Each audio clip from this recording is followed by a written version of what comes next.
ბამბუკის ვიდეო რო დავდე, ორი თავის შინაარსით სრულიად განსხვავებული ტიპის კომენტარები მოხდა. ერთი კითხულობდა, როგორ მომწონს, როგორ მოვაშენოვო, მეორე, როგორ გადავაშენოვო. მე ჩემს გამოცდილებას გაგიზიარეთ. სკოლის მოსწავლე ვიყავი, როცა ამ ტერიტორიაზე ბამბუკის ორი პატარა ძირი დავდგეთ მე და მამაჩემმა. მას მერე პირველი 2 წელი თითქოს ძალას იკრებდაო. შემდეგ უკვე დაიწყო გამრავლება და ზრდა. საკმაოდ გავრცელება იცის და ამიტომ როგორც თქვი, საზღვრების დაწესება სჭირდება. ახლა რას გულისხმობ?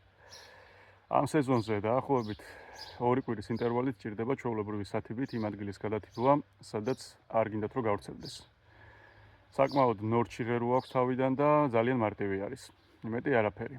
დადებით თვისებას რაც შეეხება, ჩემთვის ეს ადგილი ქარსაფარის როლსაც ასრულებს და სარიდაჭიგოსთვის ხო მისწრებაა და მისწრება. წელი არ გავა ვინმე რო არ მოვიდეს და არ ითხოვოს რამდენიმე ღერი. რაც შეეხება მოთხოვნას, დიდად პრეტენზიული მცენარე არ არის.